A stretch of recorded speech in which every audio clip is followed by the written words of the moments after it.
Hello everyone. Before we start, make sure to like and subscribe to the channel, and leave a comment with where you're from and what time you're watching.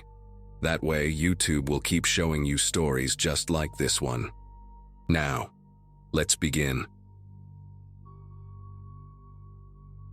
Night shifts at Sunset Manor became my life after I got my CNA certification. 24 years old and desperate for healthcare experience before nursing school, I grabbed the first opening they had. The retirement home sat tucked between almond orchards outside Sacramento, where the California wind would whistle through the trees during those long midnight hours. 53 residents called the place home, and most nights passed quietly, checking vitals, helping with bathroom trips, adjusting pillows for restless sleepers. Mrs. Eleanor Blackwood lived in room 237, right at the end of the East Wing hallway. She had this habit of staying up late, reading romance novels with a tiny booklight, and she'd always wave when I passed by during my 2 a.m. rounds. Natural causes took her on a Tuesday night in September 2017. Peaceful in her sleep, just like everyone hoped they'd go. Her family cleared out her belongings within the week, leaving behind only the institutional furniture and that faint smell of lavender hand cream she always used. Mrs. Blackwood had been everyone's favorite resident. Immigrated from Scotland in the 1950s with stories that could keep you entertained for hours, she spoke with this musical accent that made even complaints about the cafeteria food sound charming. Her emergency call button sat right next to her bed, a red device connected to the main nursing station that would beep and display her room number whenever pressed. She rarely used it, maybe once every few weeks for genuine needs, never the type to abuse the system like some residents did. The woman was fiercely independent, proud of still being able to dress herself and walk to the dining room without assistance. When she passed, maintenance disconnected her call button according to protocol, same as they did for every vacant room. The electrical system at Sunset Manor was old but reliable, installed sometime in the 1980s when the building first opened. Each call button connected directly to hardwired circuits running through the walls, no wireless signals or batteries to malfunction. Simple technology that worked exactly as designed. 2 weeks after Mrs. Blackwood's funeral, the call button from room 237 started going off again. First time happened during my Thursday night shift, right at 3:42 a.m., according to the digital clock at the nursing station. The familiar beep echoed through the quiet hallway, followed by the automated voice announcing, "Room 237 requesting assistance." I stared at the illuminated panel, knowing damn well that room stood completely empty. Maintenance had supposedly disconnected everything, yet there it was, clear as day. I grabbed my flashlight and headed down the East Wing, my sneakers squeaking against the polished linoleum floors. The hallway felt colder than usual, probably just the old heating system acting up again. Room 237's door stood slightly ajar, which seemed odd since housekeeping always kept vacant rooms securely closed. I pushed it open and swept my flashlight across the bare mattress, empty dresser, and that disconnected call button hanging uselessly by the bed. Everything appeared normal, sterile, waiting for the next occupant. The next night, same exact thing. 3:42 a.m. The room 237's call button activated again. This time I marched straight to the maintenance office and left a note for Tony, our daytime repair guy, explaining the malfunction. Had to be some kind of electrical short or crossed wires, maybe moisture getting into the old system. These things happened in buildings this age, especially during California's rainy season when humidity levels fluctuated. Tony was thorough, been working at Sunset Manor for over a decade, knew every pipe and wire in the place. When I came in the following evening, he'd left me a response note. Checked room 237 completely. Call button physically disconnected at junction box. No power running to device. System showing no faults, must be mistake. His handwriting was neat, precise, like everything else about his work. But I knew what I'd heard, what I'd seen on that display panel. The automated voice didn't lie, and those lights didn't illuminate themselves. Saturday night rolled around and I decided to position myself strategically. Instead of sitting at the nursing station, I grabbed a chair and planted myself halfway down the East Wing hallway, directly facing room 237. The clock on my phone showed 3:35 a.m. when I settled in, determined to catch whatever was causing this electrical anomaly. Maybe Tony missed something. Maybe there was interference from another system. Had to be a logical explanation. The building settled around me with its familiar creaks and sighs, that old wood expanding and contracting as temperatures shifted. Fluorescent lights hummed overhead, casting their sterile glow across the institutional carpeting. Mrs. Chen in 235 was snoring softly, and Mr. Patterson in 239 had his television playing quietly. Some late-night movie with dramatic music that barely penetrated his closed door. Everything felt normal, routine, exactly like every other night shift I'd worked. Then 3:42 a.m. arrived, and the call button alarm pierced the silence just like clockwork. The display panel lit up at the nursing station behind me, but this time I was watching room 237 directly. The door remained closed, exactly as I'd left it during my earlier rounds. No movement, no lights, no indication that anything had been disturbed. Yet the automated voice echoed through the hallway. Room 237 requesting assistance. The sound seemed to bounce off the walls, lingering longer than usual in the quiet space. I approached the door slowly, every nerve on high alert, my flashlight beam steady despite the adrenaline coursing through my system. The metal handle felt cold under my palm as I turned it, pushing the door open to reveal the same empty room I'd seen every night before. Bare mattress, disconnected call button, nothing out of place. But as I stepped back into the hallway, ready to dismiss this as another unexplained glitch, something caught my attention. The faintest sound of footsteps moving away from me, heading toward the locked exit door at the end of the wing. My heart started pounding as I turned my flashlight toward the sound. The beam swept across empty hallway, illuminating nothing but institutional beige walls, and that heavy exit door marked "Emergency use only, alarm will sound." The footsteps had definitely been real, not my imagination playing tricks after too many consecutive night shifts. Soft-soled shoes against linoleum, the kind nurses wore, deliberate and unhurried. But the hallway stretched before me completely vacant, no possible hiding spots between where I stood and that exit door. I checked every room along the way, all locked tight, residents sleeping peacefully behind closed doors. The exit door itself required a key card and would trigger the building's security system if opened without authorization. I tested the handle anyway, finding it securely locked, no signs of tampering. The metal was cold to the touch, and when I pressed my ear against it, I heard nothing from the other side except the distant hum of the building's mechanical systems. For the next week, I started documenting everything meticulously. Each night at exactly 3:42 a.m., room 237's call button would activate despite being physically disconnected from the electrical system. I wrote down the exact time, weather conditions which residents were awake, any unusual sounds or circumstances. The pattern never varied, always the same time, always the same automated announcement, always followed by those mysterious footsteps if I positioned myself to listen carefully. Other staff members started thinking I was losing it when I brought up the situation during shift changes. "Old buildings do weird things," Janet from day shift would say with a dismissive wave. Probably just settling noises and electrical interference. But Janet hadn't heard what I heard, hadn't seen that call panel light up night after night for a room that supposedly had no working electronics. The maintenance log showed Tony had checked the system 3 more times, even bringing in an electrician from outside the facility. Every test came back negative. No power reaching room 237, no faults in the wiring, no explanation for the phantom calls. The breakthrough came on a Tuesday night when I decided to approach the situation differently. Instead of rushing to room 237 immediately after the call button activated, I hung back at the nursing station and watched through the security monitor. Sunset Manor had basic cameras installed in the main hallways, black and white feeds that recorded to an old VHS system in the office. The East Wing camera had a clear view of room 237's door and the surrounding area.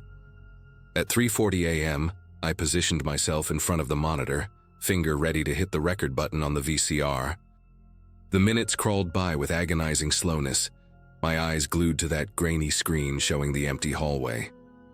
Then 3:42 a.m. arrived, the call button alarm sounded, and I watched the monitor intently.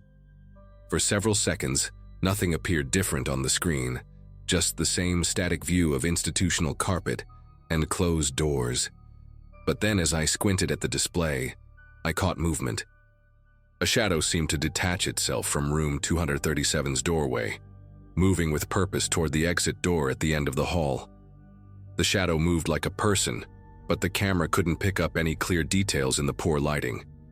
It glided rather than walked, maintaining a consistent pace that suggested familiarity with the hallway layout. I watched it reach the exit door and then simply vanish, as if it had stepped through solid metal and concrete. My finger trembled as I stopped the recording, rewound the tape, and played it back immediately. The same sequence repeated: empty hallway, call button activation, shadow movement, disappearance at the exit door. This wasn't electrical interference or building settlement, or my imagination running wild from too much caffeine. Someone or something was triggering that call button every night, then making their way to the locked exit without actually opening it. The timestamp on the recording showed 3:42 a.m. exactly, matching my handwritten logs perfectly. I ejected the tape and slipped it into my bag, evidence that finally proved I wasn't losing my mind. But it also meant that whatever was happening at Sunset Manor defied every logical explanation I could think of. The following night, I made a decision that probably wasn't the smartest thing I'd ever done. Armed with my video evidence and a determination to end this mystery once and for all, I positioned myself directly outside room 237 at 3:40 a.m. If this shadow figure was going to emerge from Mrs. Blackwood's old room, I wanted to see it up close and personal. The hallway felt different that night, charged with an energy I couldn't quite describe. The air seemed thicker, more oppressive, like the moments before a thunderstorm breaks. I stood with my back against the wall opposite the door, flashlight ready, every muscle tense with anticipation. The digital clock on my phone showed 3:41, then 3:42, and right on schedule the call button alarm echoed through the building. But this time, instead of rushing to investigate, I stayed perfectly still and watched. The door to room 237 remained closed, but I heard the distinct sound of the handle turning from the inside. Slowly, impossibly, the door began to open. What emerged from that room will stay burned into my memory forever. The figure of an elderly woman in a faded nightgown, moving with the careful shuffle I remembered so well. Mrs. Eleanor Blackwood stepped into the hallway, looking exactly as she had in life except for her eyes, clouded over and unfocused, staring straight ahead without seeing. She moved past me as if I wasn't there, her slippered feet making no sound against the linoleum floor. I wanted to call out, to run, to do something, but my voice caught in my throat, and my legs refused to move. She walked with purpose toward the exit door, the same route I'd seen that shadow take on the security footage. When she reached the end of the hallway, she simply kept walking, passing through the solid metal door like it was made of mist. I stood there for what felt like hours, but was probably only minutes, trying to process what I'd just witnessed. Then I walked back to the nursing station, sat down at my desk, and wrote out my resignation letter. Some mysteries aren't meant to be solved, and some night shifts are too long for any amount of money to be worth it.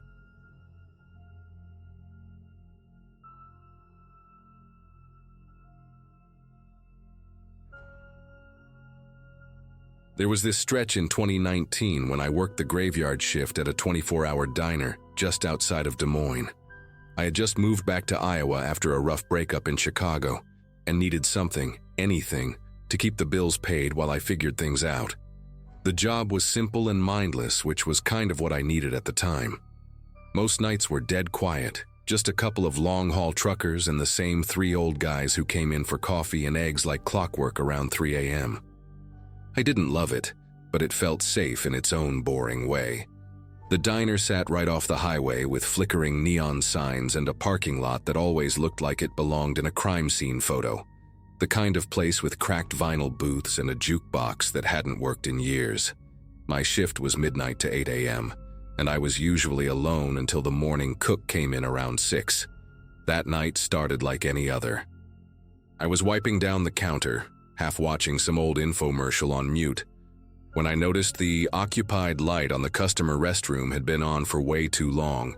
It had been at least 20 minutes. No one had come out. I knocked lightly, then called out. No response. Figuring maybe someone had gotten sick or passed out, I grabbed the key and opened the door. It hit me before I even turned on the light. This thick metallic smell that instantly made me nauseous. The moment I flipped the switch, my heart started hammering. There were bloody handprints smeared across the mirror and down the edge of the sink. One was on the paper towel dispenser, another streaked down the side of the stall. No one was inside. No blood in the toilet, nothing on the floor, just those prints, like someone had pressed their hands down slowly and deliberately. I backed out and locked the door again. My first instinct was to check the cameras, but the monitor was mounted in a weird spot behind the counter, and the angles didn't show the bathroom door directly, only the hallway leading to it. I rewound the footage maybe 30 minutes back. Between 12 and 12:45, no one had gone down that hallway. Not a soul.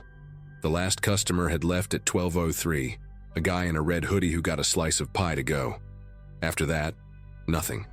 No movement. I was trying to figure out if I was losing it when the front door chimed. He walked in kind of stiff, like his legs didn't quite know what to do.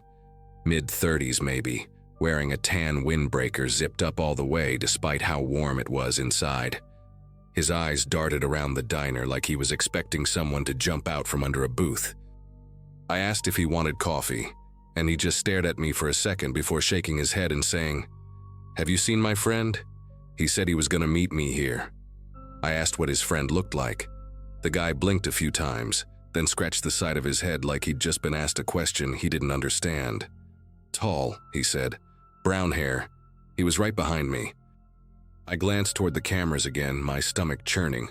Not from fear exactly, but that strange kind of discomfort you get when the world suddenly stops making sense. I just watched the feed. No one had come in with him, not even close. I tried to play it cool, told him I hadn't seen anyone else tonight, and asked if he wanted to sit while he waited. He nodded slowly and took a booth near the window, sitting with his back ramrod straight, both hands flat on the table like he was trying to steady himself. He didn't order anything. Didn't move. I waited a few minutes before checking the footage again, just to be sure. Rewound the last few minutes, played it back frame by frame. The man had walked in completely alone. The automatic doors opened once, for him. There was no one behind him, no one lagging a few steps back, not even a shadow. I double-checked every camera angle I had. If someone else had come in, they would have had to phase through the damn walls.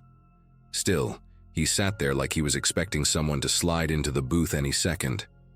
When I brought him a glass of water, mostly to break the silence, he looked up at me and said, real soft, "He said the bathroom. Maybe he's in the bathroom." I didn't answer. I couldn't. I just stood there holding the glass, thinking about those blood-slicked handprints and how nobody had been seen going in. I asked if his friend had been injured or anything. He blinked again, this slow, dazed blink, then whispered, "He told me not to come in, but I came in." That's when I realized his hands were shaking under the table. I stepped back behind the counter, partly because I didn't know what else to do, partly because I needed a barrier between us. Something about the way he sat there, frozen in that exact posture, made my scalp itch. I picked up the phone and called the non-emergency line for the local sheriff's office. I didn't even know what I was reporting, just that a guy came in asking for a friend who didn't exist, and that there was blood in the bathroom no one had entered. The dispatcher said they'd send someone over. I didn't mention the cameras. I didn't mention the smell. I just wanted someone else there. The guy didn't move the entire 20 minutes it took for a deputy to arrive. He didn't even flinch when the bell over the door rang again. Deputy Carson walked in, looked at me, then over at the man in the booth. I nodded toward the hallway, and Carson went to check the bathroom first. Less than a minute later, he came back out and asked me quietly if I'd cleaned anything. I told him no. That's exactly how I found it. His face didn't change much, but he radioed for backup and an ambulance, just in case. That's when the man stood up. No warning, no sound. He walked calmly toward the bathroom, as if he had just remembered something important. Carson told him to stop, but the man didn't even acknowledge him. I watched as he reached the door, turned the knob slowly, and walked inside. Carson followed a few seconds later. I couldn't see anything from where I was, but a few minutes passed before Carson stepped out again, alone. He looked paler than when he came in. He walked over and asked me if I was sure I'd seen that man come in. I told him yes. He looked back at the hallway and said, "There's no one in there." They let me go home after that. Took my statement, copied the security footage, asked a million questions I didn't have real answers to. Nobody ever came forward looking for that man, or a missing friend, or anything connected. The footage they pulled? It showed me unlocking the bathroom, staring at the mirror, and backing out. The blood was visible, but the man, according to the copy they gave the sheriff's office, he never came in. Just a flicker of static around the time I remembered him walking through the door. I haven't worked another night shift since.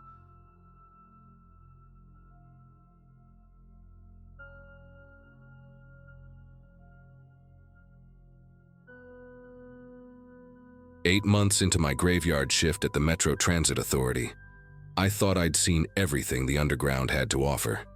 Rats the size of small cats, homeless people who'd found creative ways to bypass security, and the occasional drunk who wandered onto the tracks thinking they could walk home through the tunnels.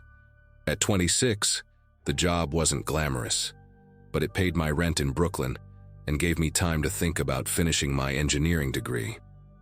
The 4th Avenue station had become my second home. Every bolt, every electrical panel, every shadowy corner was familiar territory. Most nights were routine. Check the systems, clean what needed cleaning, and make sure nobody was where they shouldn't be. The motion sensors, emergency exits, and security cameras all had their quirks that I'd learned to work around. What happened that November night, though, wasn't just another quirk of the system. Wednesday started normally enough. I clocked in at 11:45 p.m., grabbed my gear and descended to the platform level where the real work happened. The tunnels were actually comfortable that time of year, not the sweltering heat of summer or the bitter cold that somehow found its way down from the streets in winter. My routine never varied much. Southbound platform first, then the electrical systems, then a sweep of the 3 tunnel entrances that connected to different lines. Around 2:30 a.m., I was wrapping up the electrical panel inspection when something caught my attention on the monitoring station. The motion sensors for Tunnel C were lighting up sporadically, showing movement near the entrance. When I pulled up the security feed on the monitor, the image kept flickering and cutting to static every few seconds. Could have been another rat, or maybe a piece of debris blowing around, but company policy was clear. Any unusual sensor activity required a visual inspection. I grabbed my flashlight and headed toward Tunnel C, which was the deepest of the 3 entrances and led to the express line that ran underneath the local tracks. The tunnel mouth was about 50 yards from the main platform, accessible through a maintenance corridor that most passengers never saw. As I walked down the corridor, my footsteps echoed in that particular way underground spaces have, hollow and slightly delayed, like the sound was bouncing off invisible walls.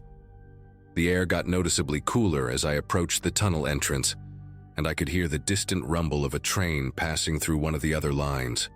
The motion sensor was mounted about 10 feet inside the tunnel entrance, positioned to catch anyone who might wander in from either direction. When I reached the threshold and shined my flashlight into the darkness, I expected to see the usual suspects. Maybe a plastic bag caught on the rail, or one of those oversized rats that seemed to rule the deeper tunnels. Instead, I saw her. A woman in a dark coat was standing about 20 feet into the tunnel right next to the express tracks.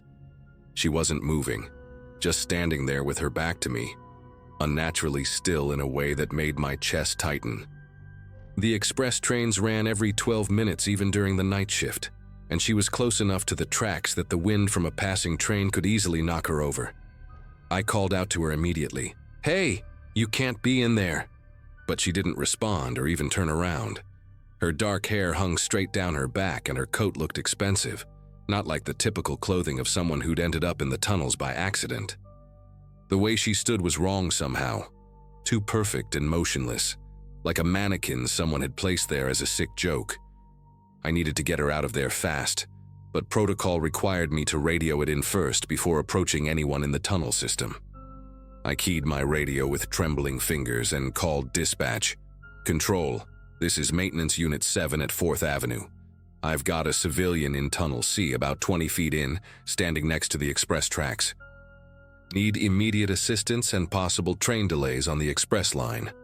The response came back within seconds.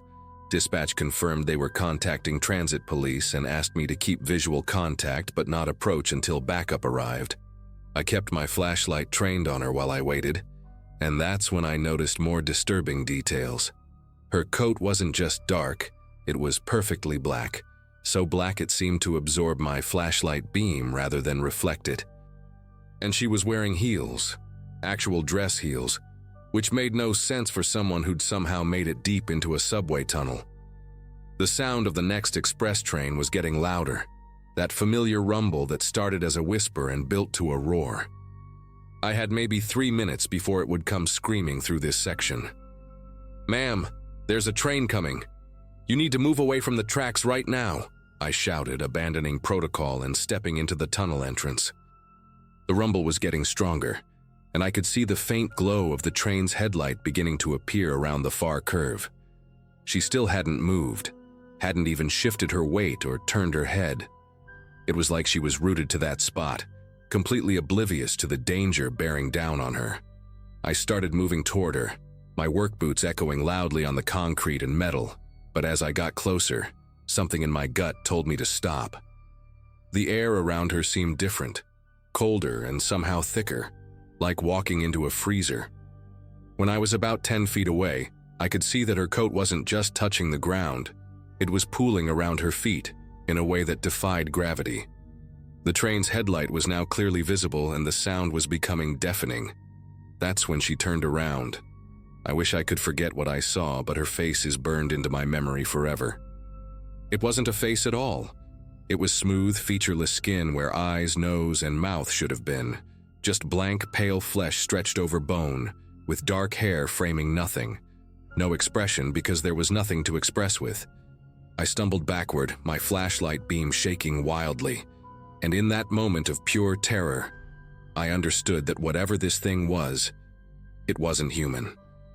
The express train was maybe 30 seconds away now, its horn blaring as it approached the station, but it just stood there, that blank face turned toward me. I wanted to run, every instinct screaming at me to get out of that tunnel, but I couldn't move. My legs felt like concrete and my throat had closed up completely. The thing tilted its head slightly, like it was studying me, and then the strangest thing happened. It raised one pale hand and waved at me, a slow, deliberate gesture that somehow felt mocking. The express train hit the tunnel entrance with a sound like thunder, its headlight flooding the space with harsh white light. I squeezed my eyes shut and pressed myself against the tunnel wall, expecting to hear the horrible impact, the screech of brakes, something. But there was only the normal sound of the train passing through, the rhythmic clacking of wheels on rails, the whoosh of displaced air, the gradual fading as it continued toward the next station. When I opened my eyes and pointed my flashlight back toward where she had been standing, the tunnel was empty, completely empty. No woman, no dark coat, no sign that anyone had ever been there at all. I stayed pressed against that wall for what felt like hours but was probably only a few minutes, my heart hammering so hard I thought it might burst. The motion sensors had gone silent, showing no activity in the tunnel. Whatever I had seen was gone, like it had never existed in the first place. When I finally managed to move, I stumbled back to the monitoring station and immediately pulled up the sensor logs on the computer. The records showed the exact timeline. Motion detected at 2:31 a.m., consistent activity until 2:47 a.m., then nothing. But here's the thing that still keeps me awake at night. According to the entry and exit sensors positioned at both ends of Tunnel C, no one had entered or left that tunnel in over 6 hours. The system tracks every person, every large object, anything bigger than a rat that moves through those checkpoints. The logs were clean, showing only my own entry at 2:35 a.m. when I went to investigate. I ran the diagnostics 3 times, checked every sensor, even called the night supervisor to verify the system was working properly. Everything checked out perfectly. According to the Metro Transit Authority's own security system, I had been alone in that tunnel the entire time. But I know what I saw, and I know it waved at me with that pale, lifeless hand. Transit police arrived about 20 minutes later. 2 officers who'd clearly been roused from a quiet night shift and weren't thrilled about checking out a possible trespasser call. Officer Williams was a veteran who'd worked the subway beat for 15 years, and Officer Martinez was newer, but had that no-nonsense attitude that comes from dealing with the city's underground craziness every night. I tried to explain what I'd seen, but even as the words came out of my mouth, they sounded insane. A faceless woman in an expensive coat, standing in a restricted tunnel, who disappeared when the train passed through. They listened politely, took notes, and did a thorough sweep of all 3 tunnels with their high-powered flashlights. They found nothing, of course. No footprints, no trace evidence, no sign that anyone unauthorized had been in the system. Williams suggested I might have seen shadows cast by the approaching train's headlight, maybe combined with some debris that got caught in the air current. Martinez was more direct. He asked if I'd been drinking or taking any medication that might affect my perception. I finished my shift in a daze, going through the motions of my remaining checks but constantly glancing toward Tunnel C. Every shadow looked suspicious. Every sound made me jump. When my replacement arrived at 8 a.m., I practically ran out of there. But I couldn't just let it go. Over the next few days, I started researching the history of the 4th Avenue station during my off hours. What I found made everything worse. The station had been built in 1976 over the site of an older terminal that had been demolished after a fatal accident in 1968. A woman named Victoria Ashford had fallen onto the tracks during rush hour and was killed instantly by an incoming train. The newspaper archives described her as wearing a dark winter coat and having long black hair. They never determined if she had jumped, been pushed, or simply lost her footing. The really disturbing part was that several witnesses mentioned how she'd been standing unusually close to the platform edge, perfectly still, for several minutes before she fell. Reading those accounts gave me chills because it matched exactly what I had seen. That unnatural stillness, the positioning near the tracks. I quit my job 2 weeks later. I told my supervisor it was to focus on finishing my degree, which wasn't entirely a lie, but the real reason was that I couldn't handle working in those tunnels anymore. Every night shift became an exercise in terror, wondering if I'd see her again, wondering if next time she might do more than just wave. I never saw the faceless woman again, but other maintenance workers started reporting strange motion sensor readings in Tunnel C over the following months.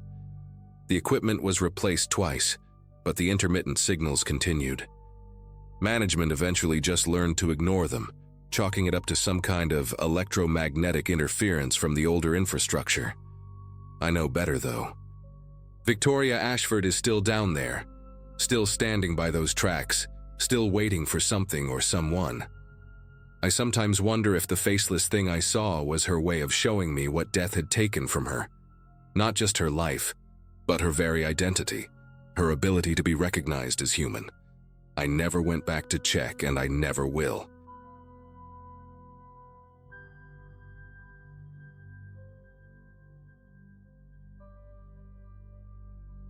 Posted this on glitch in the Matrix, but figured it belonged here too. Still gives me chills thinking about it, and it happened almost 6 months ago. At the time, I was pulling overnight security shifts at Riverside General Hospital in Ohio. one of those old brick buildings from the 1970s with endless hallways and that sterile smell that never really goes away. The pay wasn't great, but the job was straightforward enough. Walk the rounds, check doors, monitor the parking areas, and make sure everything stayed quiet during those dead hours between midnight and sunrise. Most of the hospital emptied out after visiting hours, leaving just the essential staff on the medical floors and me wandering around with my flashlight and radio. The radio system they used was pretty standard. Nothing fancy, just basic two-way communication between security, maintenance, and the night supervisors. Each of us had our own unit with a specific call number, and dispatch would log every transmission that came through the main desk. During my shifts, radio chatter was usually minimal. Maybe a maintenance guy calling about a busted light bulb, or one of the nurses requesting an escort to the parking garage. The frequencies were supposed to be secure and limited to hospital personnel only, though occasionally we'd pick up some random trucker or construction crew bleeding through on a similar channel. Never thought much of it until that particular Thursday night in March when everything started going sideways. It was around 1:15 a.m. when I first heard it. This faint, crackling voice coming through my radio while I was doing my rounds on the third floor. At first I thought it was just static or maybe someone accidentally keying their mic, but then I heard it clearly. A child's voice, maybe 7 or 8 years old, saying, "Hello? Is anyone there?"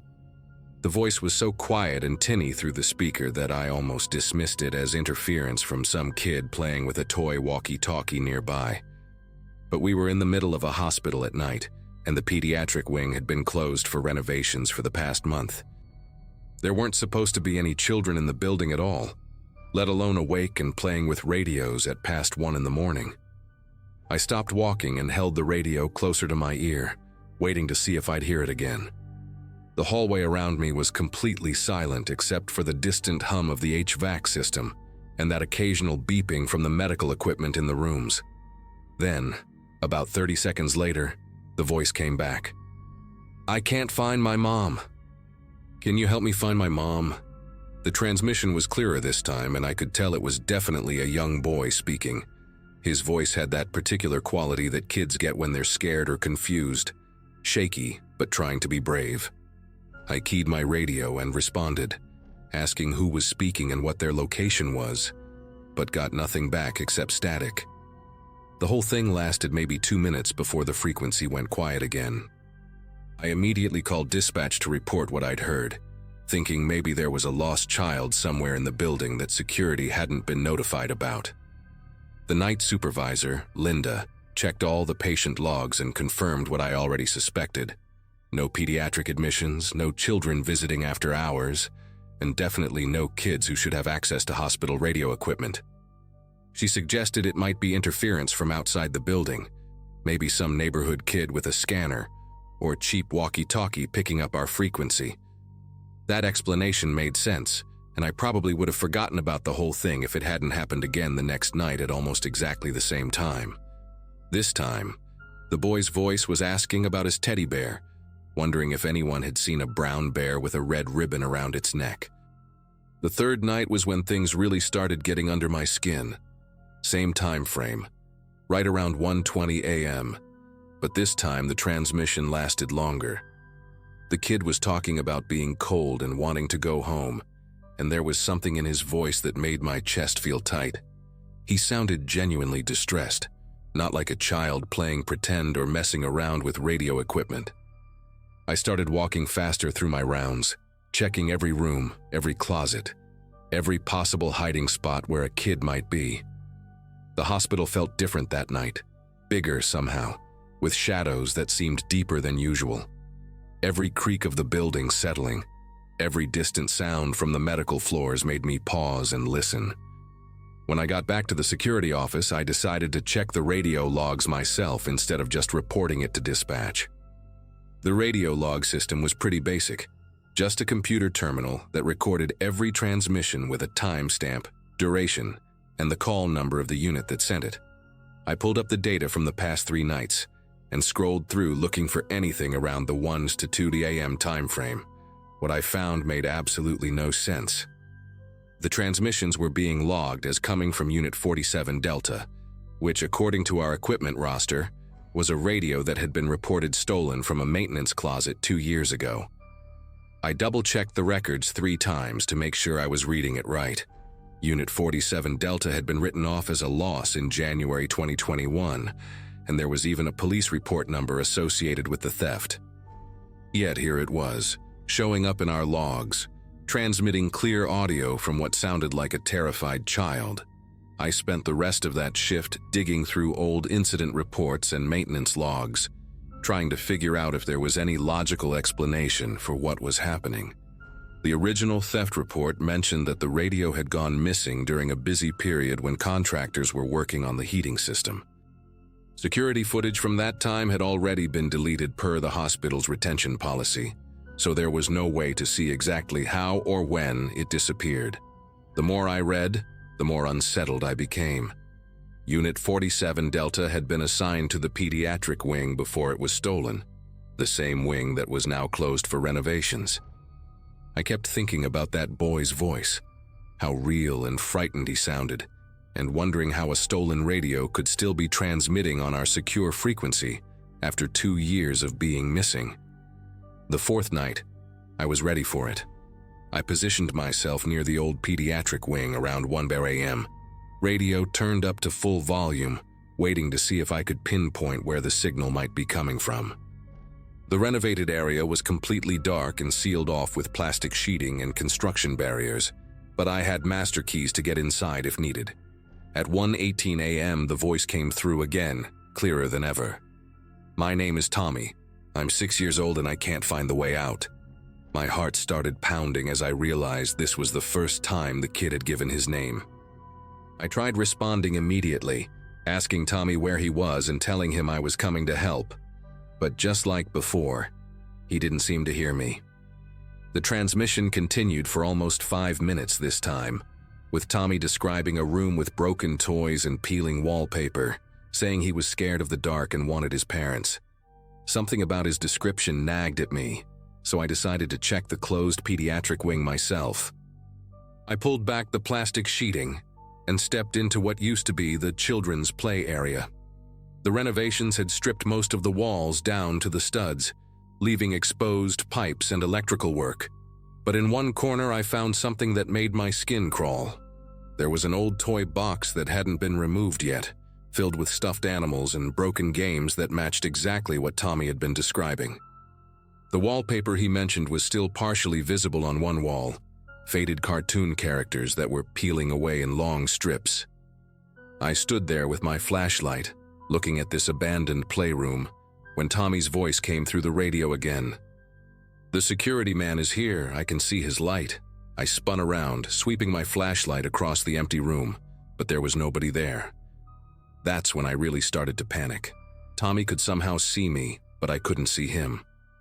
I called out loudly, asking where he was, telling him to come toward my voice, but the only response came through the radio. "I think I'm stuck. I've been here a really long time." I searched every inch of that playroom, moved boxes, checked behind equipment, even looked up in the ceiling tiles but found nothing. The whole time Tommy kept talking through the radio, describing exactly what I was doing.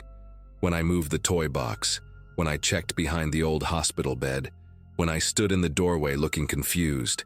It was like he was watching me from somewhere I couldn't reach. The worst part was how his voice started getting fainter with each transmission, like the battery in his radio was dying, and he began repeating that he was cold and wanted to go home. I ran back to the security office and called my supervisor, then the hospital administrator, then anyone I could think of who might have answers.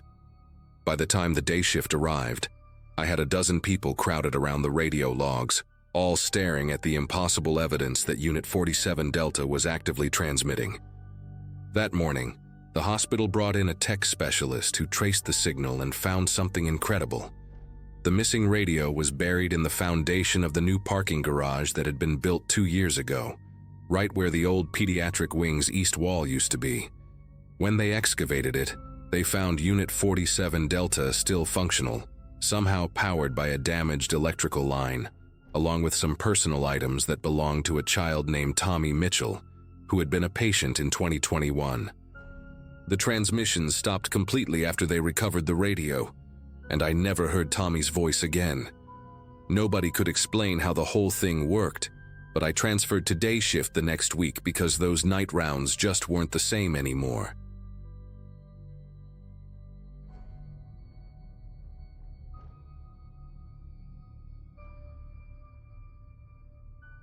Quick stop off Route 70 in Kansas became my second home after I picked up the graveyard shift to help pay for nursing school. At 24, the job seemed simple enough. Ring up gas, restock the energy drinks, and try not to fall asleep during the dead hours between 2 and 6 a.m. The store sat like a lonely beacon on a stretch of highway, where wheat fields stretched endlessly in every direction, and most nights I'd see maybe a dozen customers total. Truckers would stop for coffee and bathroom breaks. College kids from the nearby university would grab late-night snacks, and the occasional insomniac would wander in for cigarettes or energy drinks. After 6 months of the same routine, I thought I'd seen every type of person who traveled that desolate stretch of road. The fluorescent lights hummed constantly overhead, casting everything in that sickly yellow glow that made even the healthiest person look like they were dying. And the smell of stale coffee mixed with cleaning chemicals had become as familiar as my own perfume. During those quiet hours, time moved differently. Minutes felt like hours, and I'd find myself counting the bugs that gathered around the exterior lights or memorizing the expiration dates on the candy bars just to keep my mind occupied. The cash register was ancient, one of those loud machines that sounded like a slot machine every time it opened, and the security cameras were positioned in the corners with their red blinking lights that supposedly made people think twice about shoplifting. Most nights, the only sounds were the hum of the refrigerators, the occasional car passing by without stopping, and the country music station that played the same 12 songs on repeat. I'd gotten comfortable with the solitude, even started bringing textbooks to study during the slow periods. My manager, a guy named Pete who'd been running gas stations since before I was born, always said the night shift was perfect for students because nothing ever happens after midnight in Kansas. He was wrong about that, but I wouldn't find out just how wrong until that Tuesday in February, when everything changed. It was 3:17 a.m. when I first noticed him, and I only remember the exact time because the digital clock above the register had been stuck on 3:16 for what felt like an eternity, then suddenly clicked over, just as headlights swept across the parking lot. A dark blue sedan pulled up to pump number 3, and through the windows, I could see it was an older model, maybe from the early 2000s, with a dent in the passenger side door and a bumper sticker I couldn't quite make out. The man who got out was average height, wearing a brown leather jacket that looked like it had seen better decades, and jeans that were faded in that way that comes from years of wear rather than fashion. What struck me immediately was how deliberate his movements were, not rushed like most people at that hour, but careful, almost rehearsed. He pumped exactly $12 worth of gas, no more, no less, watching the numbers on the display with an intensity that seemed excessive for such a mundane task. When he finished, he walked toward the store with the same measured pace, and I noticed he kept his head down, never once looking directly at the security cameras. The bell above the door chimed as he entered, and he moved through the aisles with purpose, like he knew exactly where everything was despite this being his first time in the store that I'd seen. He grabbed a small bag of salted peanuts from aisle 2, a bottle of water from the refrigerated section, and a pack of spearmint gum from the display near the counter. The total came to $4.67, and he paid with exact change. Not credit, not a $5 bill that would require change, but exact coins down to the penny. When I tried to make small talk, asking how his night was going, he just nodded slightly and made a sound that might have been fine, but was so quiet I couldn't be sure. His eyes never met mine directly, but I could feel him watching me as I rang up his items, studying my movements the same way he'd studied the gas pump. There was something about his presence that made the store feel smaller, like the walls had moved in a few inches while he was there. After I handed him his receipt, he stood there for maybe 10 seconds longer than necessary, not saying anything, just existing in that space between the counter and the door before finally turning and leaving without a word. The next night, Wednesday, I'd almost forgotten about him until 3:17 a.m. rolled around again. Same headlights, same blue sedan, same pump number 3. I watched through the window as he went through the identical routine. $12 of gas, same careful attention to the display, same deliberate walk to the store. When he came inside, he traced the exact same path through the aisles, picked up the same items in the same order. Peanuts, water, gum. Same total, same exact change. Same barely audible response when I tried to engage him in conversation. The only difference was that this time, when he stood at the counter after getting his receipt, he lifted his eyes just enough that I caught a glimpse of them. Pale blue, almost gray, with an intensity that made me want to step back. There was no malice in them, but there was something else, something calculating, like he was memorizing details for a test he'd have to take later. I found myself checking the clock obsessively after he left, noting that he'd been in the store for exactly 7 minutes, just like the night before. The precision of it all was starting to unnerve me, but I told myself I was being paranoid. Maybe he worked a factory job with a rigid schedule. Maybe he had obsessive-compulsive tendencies. Maybe it was just a coincidence. Thursday night came and went with the same routine, down to the minute. Friday night, the same. By Saturday, I was positioned at the window at 3:15, watching the empty highway and feeling ridiculous for anticipating a customer like he was some kind of appointment. But there he was again, punctual as a train schedule, going through his ritual with the dedication of someone performing a religious ceremony. The familiarity of it was somehow worse than if he'd changed something. At least variation would have felt human. Instead, each night felt like watching the same movie on repeat, and I started to notice details I'd missed before. The way he always parked with his car angled slightly toward the exit, engine running the entire time.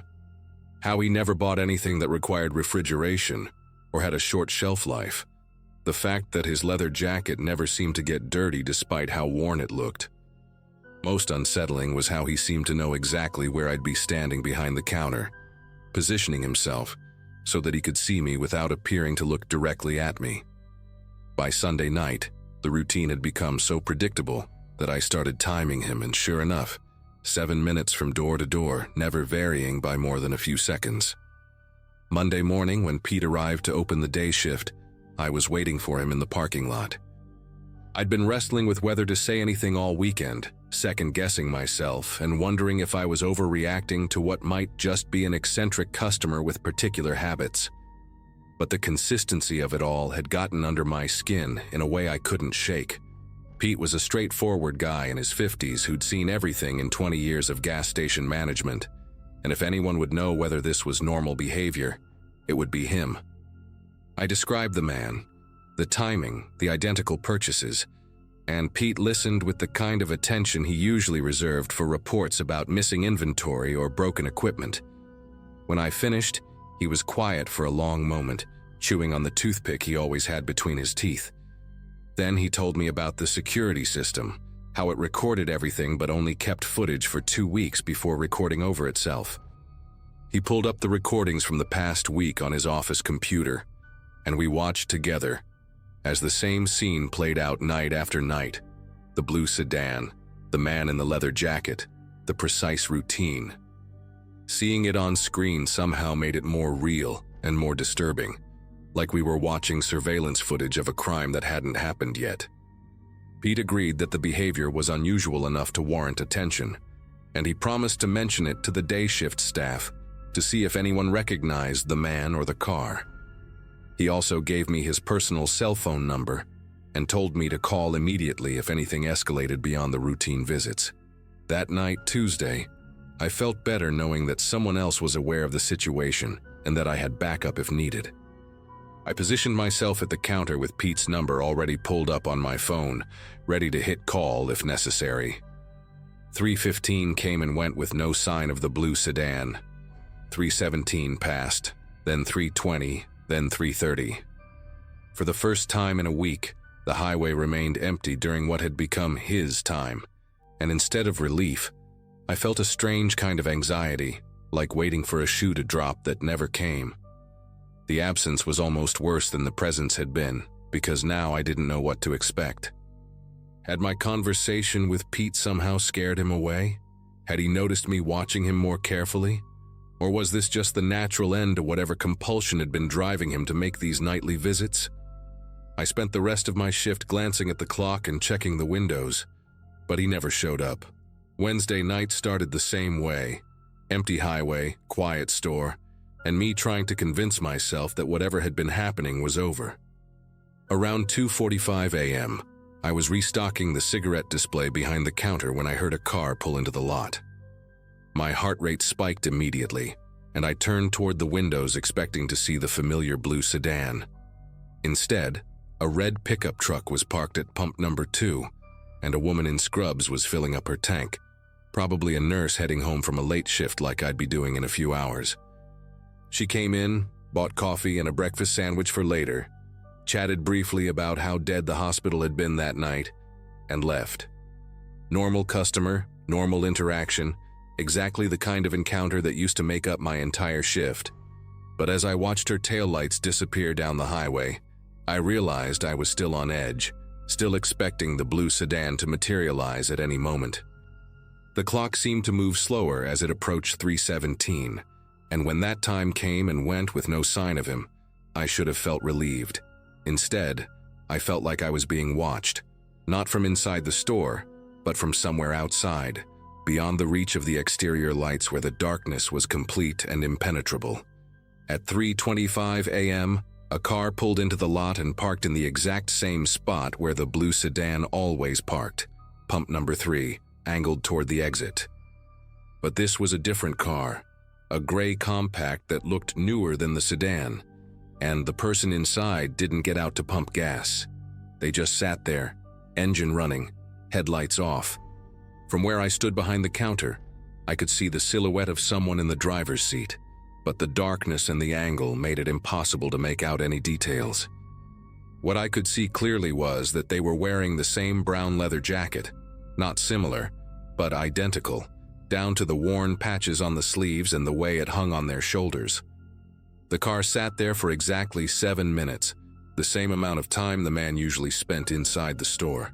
And during that entire time, I felt like I was being studied through the windows. My heart was pounding so hard I could hear it over the hum of the refrigerators, and I found myself backing away from the windows, trying to stay in the blind spots where the person in the car couldn't see me. When the 7 minutes were up, the car pulled away slowly, deliberately, without the driver ever getting out or acknowledging my presence in any obvious way. The moment the gray car disappeared from view, I called Pete. It was nearly 3:35 a.m., and I knew I was waking him up, but the situation had crossed a line from strange to genuinely frightening. Pete answered on the 4th ring, groggy but alert when I explained what had just happened. He told me to lock the doors immediately, and only open them for customers who actually needed to come inside, and he'd be there within 20 minutes. While I waited, I reviewed the security camera footage from my phone app, rewinding to capture the gray car's arrival and departure. The video quality wasn't great in the darkness, but it clearly showed the 7-minute timeline and confirmed that the person inside had been wearing the same distinctive leather jacket. When Pete arrived, he brought coffee and a serious expression, and we spent the remainder of my shift going through the footage together and discussing what this could mean. The working theory was that either the original man had switched cars to avoid detection, or someone else was deliberately copying his routine. Both possibilities were disturbing in their own way. Pete decided to file a report with the local sheriff's department and recommended that I request a transfer to day shift for my own safety. I never worked another night shift at that quick stop. Pete called me 2 days later to tell me that the sheriff's deputy had reviewed all the security footage and filed it as a suspicious activity report, but without any actual crime being committed, there wasn't much they could do besides increase patrols in the area. The day shift manager, a woman named Betty, mentioned that she'd asked around town about a man in a brown leather jacket driving a blue sedan, but nobody recognized the description. What bothered me most was never finding out who it was or why the routine had been so important to them. 6 months later, when I finally finished nursing school and moved to Denver for a hospital job, I drove past that quick stop one last time during daylight hours. It struck me how small and vulnerable it looked in the middle of all those empty fields, like a target that had been carefully selected rather than randomly chosen. I never found out if the visits continued after I left, but sometimes during my night shifts at the hospital, when the halls are quiet and I'm walking past darkened windows, I think about that brown leather jacket and wonder if someone else is out there, performing their own careful routine, and whether the person they're watching knows they're being watched. The precision of it all still gives me chills, because whatever was happening during those 7 nights wasn't random. It was planned, deliberate, and probably not over, just relocated.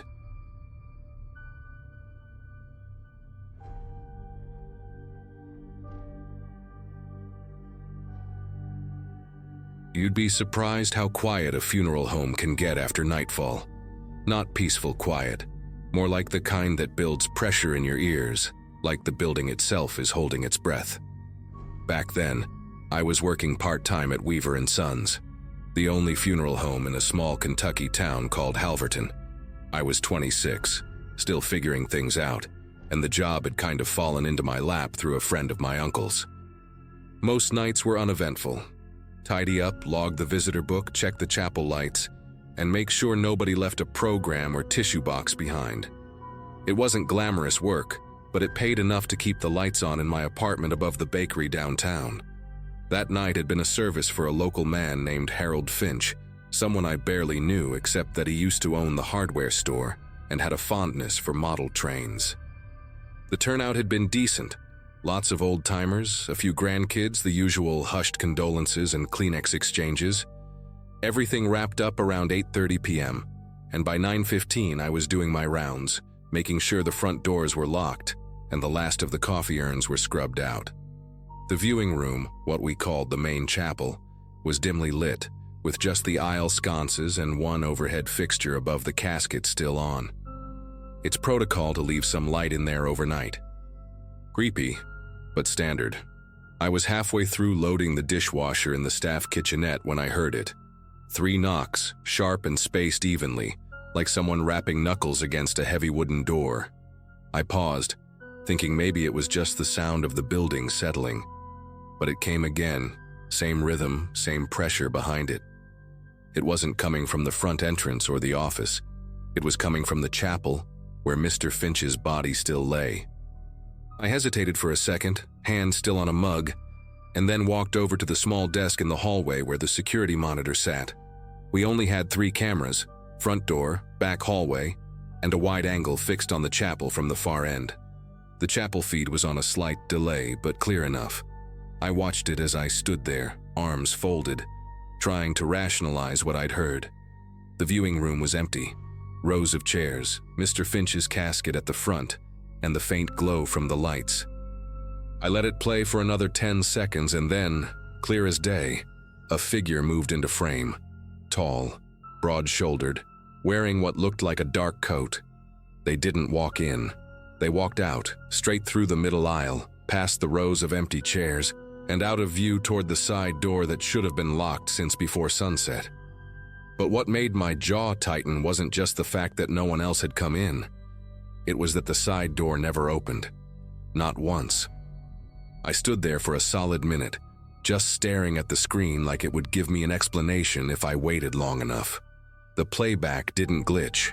The lighting didn't flicker. There was no shadow play or trick of the eye. Someone, or something, had walked out of that room. I backed up the footage and watched it 3 more times. Same result. No entry, just an exit. I tried convincing myself it could have been a reflection, maybe a staff coat hanging on a chair catching a weird light angle. But deep down I knew that figure had movement, real movement. Weight, presence. It moved like it had intention. I decided to check the viewing room in person, half out of habit, half out of some irrational hope that seeing it in real life would make it less weird. I walked slowly down the main hallway, past the flower arrangements that still smelled too sweet in the quiet. The air felt heavier near the chapel doors. Not cold, not warm, just thick. When I pushed the door open, everything looked exactly as it should. Casket closed, chairs empty, aisle clean. But there was something off about the silence now. It wasn't just quiet, it was aware, like the room was waiting for something. I stepped inside and followed the path down the middle, my sneakers squeaking softly on the polished floor. When I reached the casket, I stopped. I don't know why. Maybe I expected to see the lid cracked or the flowers moved. But no, everything was intact, except for one thing. One of the chairs in the third row was angled just slightly out of line with the others, like someone had been sitting there and got up in a hurry. I hadn't noticed it before, and we always realign everything at the end of a service. It bothered me in a way I couldn't explain, like seeing a photograph that's been tilted just a few degrees on the wall. Not wrong enough to fix immediately, but just enough to gnaw at the back of your mind. I didn't touch the chair. I just backed out slowly and headed to the side exit door the figure had supposedly gone through. It was locked. Deadbolt still turned. I even tugged at it twice to be sure. Then I walked around the building, stepped outside into the gravel lot, and checked the exterior handle. Also locked. No footprints, no signs of someone having slipped through. And there were motion lights on that side. Nothing had triggered them. I stood there in the dark with my breath hanging in front of me, trying to come up with some explanation that didn't involve words like ghost or entity or anything that would make me sound like I'd lost it. Back inside, I rewound the footage again, slower this time.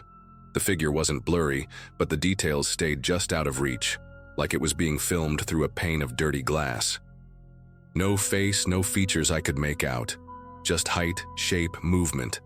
I froze the frame where it was halfway down the aisle and stared at it, searching for anything. An ID badge, a reflection, even a weird glitch that could explain it. But it was solid, like it belonged there. That was the part that messed with me the most. It didn't move like an intruder. It moved like someone finishing something, like they were done and ready to leave. The rest of the night dragged. I locked every door again, shut off the remaining lights, and left the chapel last. On the way out, I grabbed the little logbook we kept on the front desk, the one where guests signed their names. I flipped through the last page and scanned the entries from earlier. Most were family or locals I recognized, but one stood out. Slanted handwriting, black ink, just a first name, Royce. No last name, no message. I didn't remember anyone by that name during the service. I called Jenna, the other assistant who'd been on shift earlier, and asked if she'd seen anyone unfamiliar that night. She paused, then said, "There was a tall guy in the back who didn't really talk to anyone. Thought he was a cousin or something." The next morning, I asked Mr. Weaver, the owner, about Royce. He flipped through the registry and shrugged. Nobody by that name in the family. Maybe someone from the old neighborhood. I mentioned the security footage. He didn't even want to see it. Just gave me this tired look, like this wasn't the first time someone had come to him with something strange.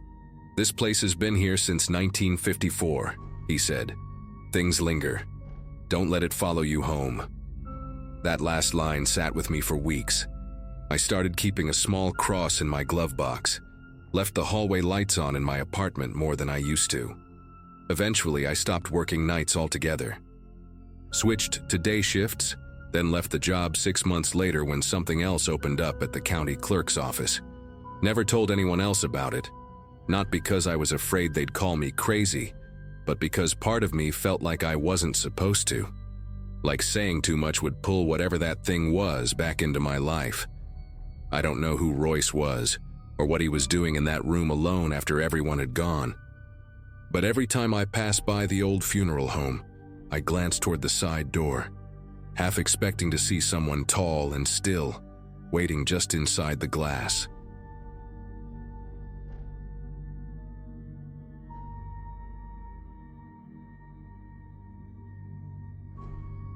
So I work nights as a janitor at this massive corporate building in downtown Portland. Been doing this gig for about 3 years now. And honestly, it's pretty decent work. The pay isn't amazing, but I get health benefits, and most importantly, I work alone. No office politics, no small talk, just me, my cleaning supplies, and 42 floors of empty cubicles and conference rooms. The building houses like 6 different companies, so it's always buzzing during the day. But after 7 p.m., it becomes this weird ghost town. I usually start my shift around 9 p.m. and finish up by 6 a.m. Perfect for a guy like me who's never been much of a people person. My routine is pretty set in stone. I clock in at the security desk in the lobby, grab my cart from the supply closet on the 2nd floor, and work my way up methodically. The building management is strict about the time clock system because they track everything for billing the different companies. It was a Tuesday night in April 2023, and I was running a bit late because my car wouldn't start. Had to take 2 buses to get there, which meant I didn't clock in until almost 9:30. The security guard, this older guy named Frank, was reading his newspaper and barely looked up when I badged in. He's been working there longer than anyone, and pretty much knows every face that comes and goes. As I walked over to the time clock terminal near the elevators, I noticed it was acting up again. The screen was flickering and making this weird buzzing sound. These old machines are constantly breaking down, but management refuses to upgrade them. I swiped my badge and waited for the confirmation beep, but instead, the screen displayed this long list of recent entries. Usually, you only see your own entry when you clock in, but this thing was showing everyone's punches from the past few days. That's when I saw something that made me stop dead in my tracks. Right there, between my entry and the day shift supervisors, was a clock-in time for someone named Kevin Walsh. Now, Kevin Walsh was this maintenance guy who used to work here, but he got fired back in August of last year. I remember because it was this whole dramatic thing that had the entire building talking for weeks. Kevin had been acting really strange for months before they finally let him go, showing up at weird hours, talking to himself in the hallways, and getting into arguments with people who weren't even there. The final straw was when someone found him sleeping in one of the conference rooms on the 28th floor at like 3 a.m. Security had to escort him out, and Frank told me later that Kevin had been ranting about how the building needed him and how he wasn't finished with his work here yet. The guy seemed completely unhinged by the end, so seeing his name pop up on the time clock 8 months after he'd been banned from the premises was definitely not normal. I figured it had to be some kind of system glitch, maybe old data getting mixed up with current entries. These machines are ancient and prone to all sorts of technical issues, but as I stared at that entry, I noticed the timestamp was from just 2 hours earlier, 7:47 p.m. That meant someone had used Kevin's credentials tonight, which was impossible since all fired employees get their access revoked immediately. I took a photo of the screen with my phone, thinking I should probably report this to Frank, or maybe building management in the morning. The whole thing was giving me an uneasy feeling, but I tried to push it aside and focus on getting my work done. I had a lot of ground to cover, and being late had already thrown off my usual schedule. I grabbed my cleaning cart and headed for the elevators, but as I passed the security desk, I noticed Frank had stepped away, probably doing his hourly rounds. The lobby felt eerily quiet tonight, more so than usual. Even the street outside seemed unusually empty for a Tuesday evening. The fluorescent lights were humming louder than normal, and there was this faint smell in the air that I couldn't quite place. Something musty and stale, like old clothes that had been sitting in a damp basement for too long. I started my rounds on the 3rd floor, working through the marketing firm's offices. Everything seemed normal at first. Empty desks, turned-off computers, the usual mess of coffee cups and food wrappers that people leave behind. But as I was emptying the trash cans near the break room, something caught my eye on the small table where employees usually eat their lunch. There, sitting right in the middle of the table like someone had deliberately placed it there, was an ID badge. I picked it up and immediately felt my stomach lurch. It was Kevin Walsh's employee badge, complete with his photo and the company logo. The plastic was worn and slightly yellowed, like it had been carried around in someone's pocket for months. But what really freaked me out was that the badge looked recently used, There were fresh fingerprint smudges on it, and the lanyard still had that new, clean appearance. I turned the badge over in my hands, trying to make sense of how it could have gotten here. Security was supposed to collect all badges when someone got fired, and this building had strict protocols about access control. The rational part of my brain was telling me that maybe Kevin had hidden the badge somewhere before getting fired, and a cleaning crew had just found it and left it on the table. But that didn't explain the time clock entry from earlier tonight. I pulled out my phone and called Frank's extension, but it went straight to voicemail. He was probably still doing his rounds on one of the upper floors. I decided to hold on to the badge and report both incidents when I saw him later. As I continued cleaning the break room, I kept glancing at that badge sitting on my cart. Kevin's photo stared back at me. He had this intense, almost angry expression, with dark circles under his eyes like he hadn't slept in days. I remembered seeing him around the building during his final weeks, always muttering under his breath and carrying this beat-up toolbox that he never seemed to put down. The guy had always been a bit odd, but toward the end, he was genuinely unsettling. Other employees started avoiding him, and I heard rumors that he'd been writing strange messages on bathroom walls and leaving weird notes in people's desks. I finished up the 3rd floor and moved on to the 4th, trying to shake off the creepy feeling that was settling over me. The building felt different tonight, like there was this underlying tension in the air that I couldn't explain. As I worked my way through the accounting firm's offices, I kept hearing these faint sounds: soft footsteps, doors closing, the occasional creak of floorboards. Old buildings make noise, especially at night when the temperature drops and everything starts contracting.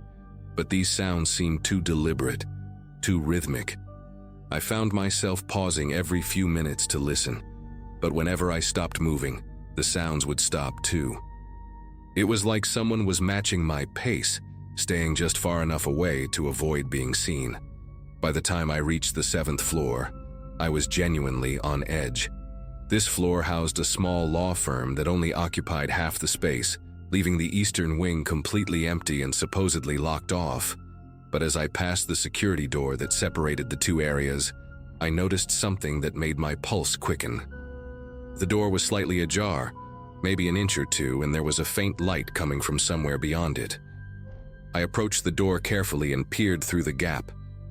The empty wing should have been pitch black, but I could see this dim, yellowish glow coming from what looked like the far end of the hallway. It wasn't the harsh white light of the building's fluorescent fixtures, but something softer and warmer, like a desk lamp or maybe even candlelight. I tried the door handle and found it unlocked, which was definitely not supposed to happen. Building policy required all unused areas to be secured at all times, and only senior management had keys to these sections.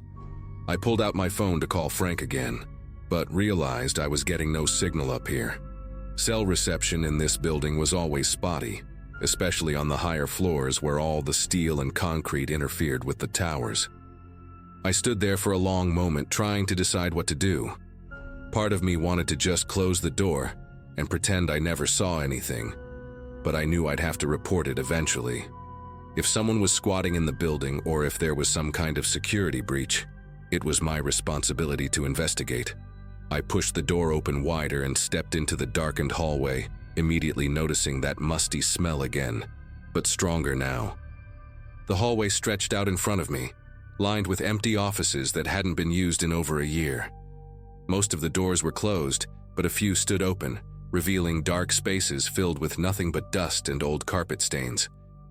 I moved slowly toward the source of the light, my footsteps echoing off the bare walls. The building's ventilation system seemed louder here, creating this constant low hum that was almost hypnotic.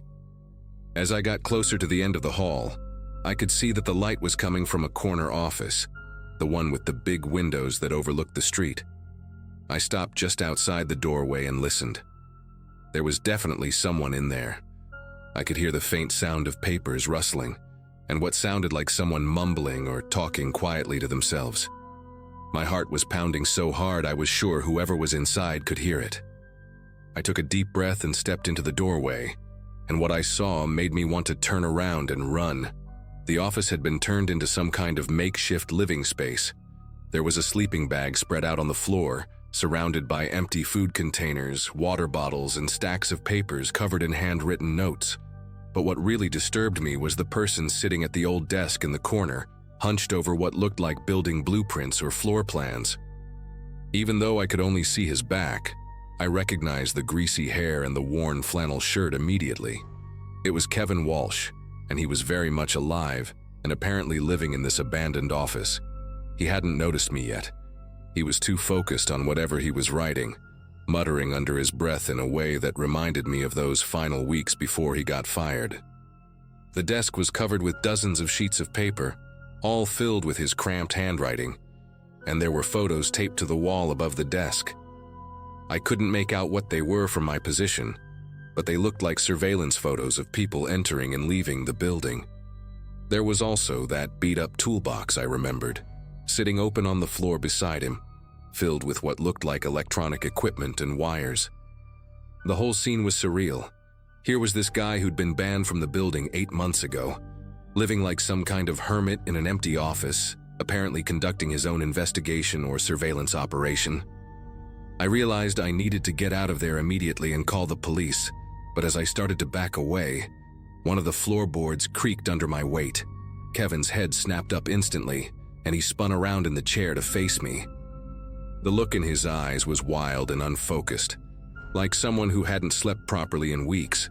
His face was gaunt and covered with patchy facial hair, and his clothes looked like he'd been wearing them for days. For a moment, neither of us moved or said anything.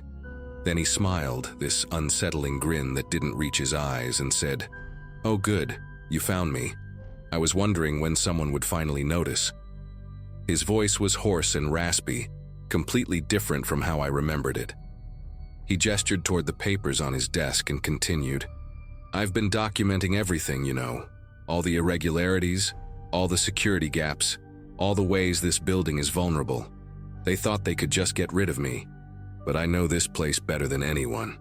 I managed to stammer out something about him not being supposed to be here, but he just laughed and shook his head. "Supposed to be here? I never left. I've been watching, learning, improving the systems. Someone has to protect this place." The way he said it made it clear he genuinely believed he was doing something important and necessary. I knew I had to get out of there fast, so I told him I needed to go check on something and would be right back. Kevin just nodded enthusiastically and said he'd wait for me, that he had so much more to show me. I backed out of the office as calmly as I could, and then practically ran down the hallway to the security door. Once I was back in the main part of the building, I immediately called 911 from the stairwell, where I finally got a signal. The police arrived within 15 minutes, along with building security and a couple of paramedics.